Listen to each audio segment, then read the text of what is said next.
바울은 로마서에서 감탄할 만한 구약의 성경 해석을 보여줄 뿐만 아니라 인간의 내면적인 심리를 파헤칩니다. 그는 최고의 성경 선생님이면서 동시에 탁월한 심리학자로 불릴만 합니다. 그는 로마서 1장에서 죄는 우리의 악한 성격 때문이라기보다 우리가 하나님을 영화롭게 하지 않고 또 우리 마음에 하나님을 모시기를 싫어하므로 주께서 우리를 버려두어서 짓게 되는 것이라고 하였습니다. 우리 안에 죄를 이기게 하고 억제하는 능력이 없기 때문이라는 것이죠. 바울은 이제 다음 장에 가면 그 믿는 자 안에 있는 그 능력을 성령의 존재로 설명하고 있습니다.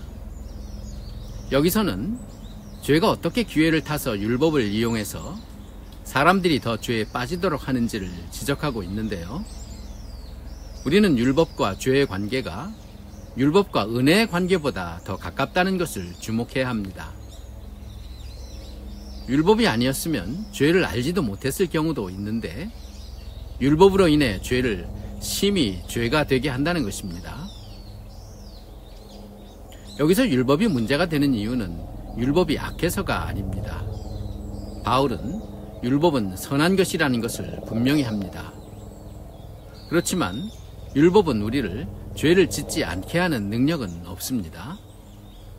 죄가 무엇인지 알려는 주지만요. 여기서부터 문제가 시작됩니다. 죄가 이 기회를 놓치지 않고 우리의 심리를 이용해서 원치 않는 죄를 범하도록 유도한다는 것입니다. 바울은 율법 때문에 우리는 죄의 유혹을 더 받는다는 것인데요. 쉽게 말한다면 하지 말라고 하면 더 하고 싶어진다는 그런 것이죠. 우리말에 몰래 먹는 떡이 더 맛있다는 말도 있어요. 이건 어린아이에게나 해당될 듯한 유치해 보이지만 실은 매우 기본적인 인간 심리입니다. 우리는 율법을 통해서 죄를 더 알게 되는데 우리 안에 죄를 이기는 능력이 없기 때문에 오히려 죄에 가까워진다는 것입니다. 골프를 치시는 분들이 앞에 연못이 있으면 마음속에 공을 빠뜨리지 말아야지 라고 의식하게 됩니다. 보통 때 같으면 얼마든지 넘길 수 있는데 연못을 괜히 의식하다 보면 오히려 물에 공을 빠뜨리는 경우들이 많지요. 그래서 연못이 아예 없다고 생각하고 치는 것이 더 현명한 방법일 것입니다. 그러므로 우리는 언제나 선한 것을 다루고 긍정적인 것을 생각하는 것이 중요합니다. 예수님이 그 제자들이 전도를 나갔다가 귀신이 쫓겨나가는 것을 경험하고는 신이 나서 주님께 돌아와 보고하는 장면이 있습니다. 그때 우리 주님은 나도 다 보았다고 하시면서 그러나 귀신들이 항복하는 것으로 기뻐하지 말고 너의 이름이 하늘에 기록된 것으로 기뻐하라고 하셨습니다.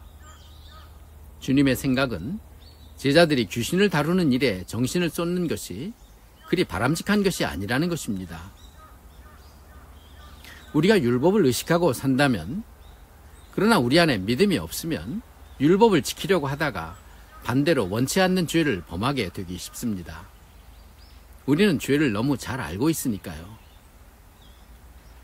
그래서 율법적인 그리스도인은 보통 신앙심이 깊고 연조도 오랜 사람들입니다. 자신이 없으면 율법적이 되고 싶어도 될 수 없으니까요. 그래서 바울은 먼저 율법으로부터의 자유를 다룹니다. 그런데 우리는 그리스도와 함께 세례를 받음으로 죄와 율법에 대해 자유한 자가 되었습니다. 그것은 우리가 주님과 함께 죽음으로 된 것입니다. 죄를 범한 자가 죽으면 더 이상 형벌도 없으니까요. 우리 대한민국 법도 범죄자가 사망할 경우에 공소권 없음으로 검사가 사건을 불기소하도록 규정하고 있습니다. 세금은 지옥에까지 쫓아간다는 말이 있긴 하지만 죽음은 사건을 종료하죠. 우리가 주님과 함께 죽은 효과는 바로 죄와 율법에서 자유하게 된 것입니다. 율법에서 자유한 우리는 믿음의 사람이 되어야죠. 그러므로 완벽주의자가 되려고 하지는 마시기 바랍니다. 완벽주의자는 죄를 많이 다루게 됩니다. 부정적인 것을 생각하거나 죄를 다루는 것은 좋지 않다고 하였죠. 믿음이 사람이 되어서 지식으로가 아니라 믿음으로 내 안에 선한 열매를 맺어가야 합니다. 완벽주의자는 자기의 완벽함을 자랑하든지 아니면 위선이 되기도 쉽습니다. 다른 사람들을 판단하고 지적하고 야단도 많이 치지요. 그런다고 해서 내가 죄를 이기는 힘을 얻는 것도 아니에요. 그러나 율법으로부터 자유한 사람은 겸손하고 다른 사람에게 관대합니다. 죄에 대해서는 여전히 연약하지만 율법을 버리고 믿음을 가진다면 놀라운 승리를 누릴 수 있게 될 것입니다. 우리는 죄의 종에서 해방되었고 다음엔 율법으로부터도 해방되었는데 우린 이 둘을 삶 속에서 잘 누려야 합니다.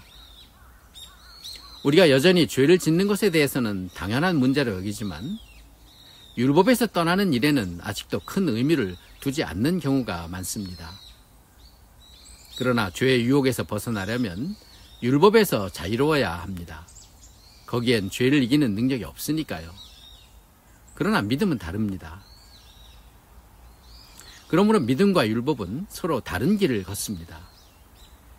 이른 율법이 우리를 더 의로 이끌 것 같지만 그 결과는 의외입니다. 그래서 바울은 이미 로마서 3장에서 이제는 율법 외에 하나님의 한 의가 나타났다고 하시면서 그것은 예수 그리스도를 믿음으로 말미암아 모든 믿는 자에게 미치는 하나님의 의라고 하였습니다.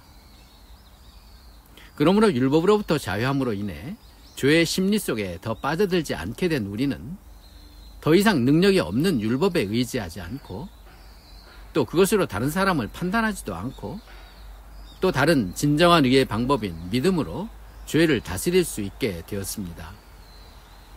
우리는 율법을 버리고 믿음으로 나가야 합니다. 믿음은 과연 그 일을 해낼 것입니다. 나중에 바울은 또 하나의 심리학을 선배는데요. 그건 유대인들이 후에 주님께로 돌아오게 될 때 그 이유가 시기심 때문이라는 것입니다. 시기심 때문에 멀어졌던 주님께로 돌아온다?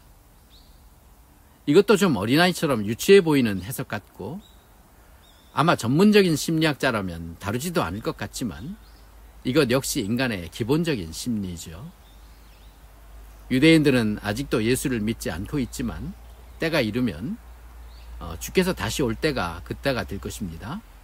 다시 오시는 주님을 메시아로 영접하게 될 것인데 그것은 유대인들이 먼저 믿은 이방인인 그리스도인이 그 가지고 있는 구원에 대한 시기심이 그들을 그렇게 할 것이라고 하였습니다. 그런 시기심이라면 좋은 시기심이죠.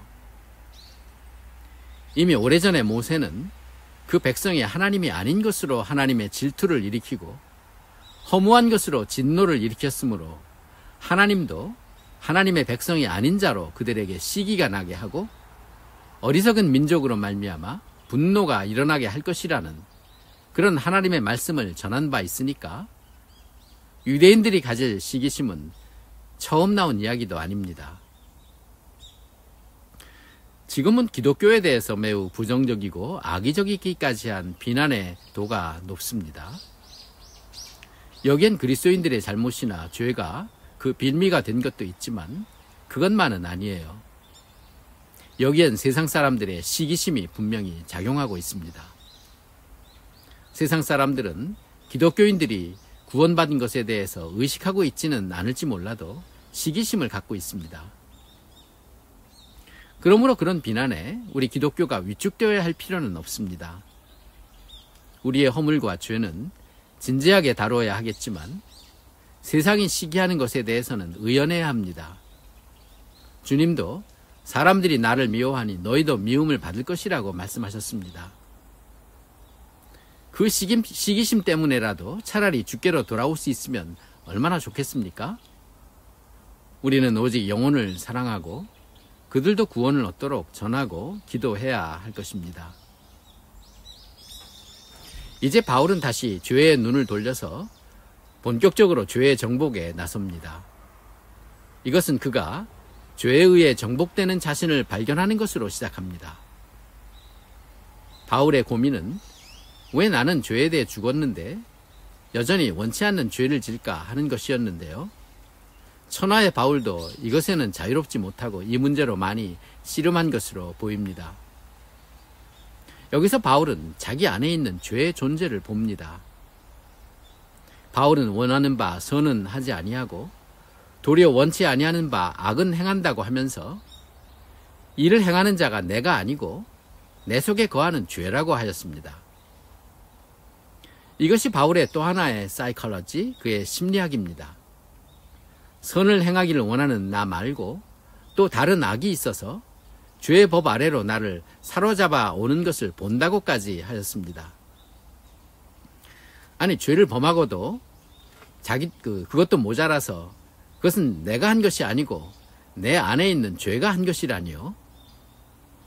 이건 죄를 짓고는 말도 안 되는 데다 핑계를 대는 것 아닙니까? 내가 뭐를 잘못해놓고 그건 내가 아니라 내 속에 있는 죄가 한 것입니다. 이건 내가 훔친 게 아니라 내 속에 죄가 한 거예요 라고 한다면 말이 되지 않는 이야기 아니겠습니까? 그런데 우리는 그동안에 바울이 말한 이 악이 우리 자신이라고 생각해 왔습니다. 그렇지만 바울은 죄와 나를 철저하게 구분합니다. 이것은 자기를 정당화하고 죄를 핑계하려는 것이 아니라 죄의 정체를 분명히 밝히고 그 죄를 내가 어떻게 다스릴 것인가를 찾아내려고 하는 것입니다. 그러다가 자기가 원치 아니하는 악을 행하는 자신을 보면서 탄식하죠. 그렇지만 바울은 그 해답을 찾는데 오래 걸리지 않았습니다. 그 문제가 자신이 선택하고 해결할 수 있는 문제임을 발견하고 그의 탄식은 이내 찬송으로 바꾸어집니다. 그것은 예수 그리스도로 말미암아 그에게 새로운 선택이 주어졌다는 것을 알게 되고 그 선택이 무엇인지는 아마 다음 장에서 밝히게 될 것입니다. 이제 바울은 자신의 완벽한 구원을 보면서 감사를 외칩니다. 다음 8장 끝에서 하나님의 사랑에 대해 한 번 더 환희를 터뜨리고 또 나중에 자기 민족의 구원을 확신하고는 세 번째 환희의 소리를 외치지요. 이제 우리는 그리스도로 말미암아 바울이 찾아냈던 그 승리하는 비결이 무엇인지를 찾게 됩니다. 굿 뉴스는 그것이 내 안에 이루어졌다는 사실입니다.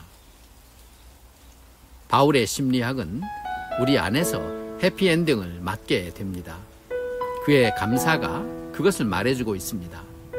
그것은 바로 우리 안에 거하시는 성령으로 인해서입니다. 바야흐로 바울은 성령을 소개하려고 하고 있습니다. 기대를 가져도 될 것 같습니다.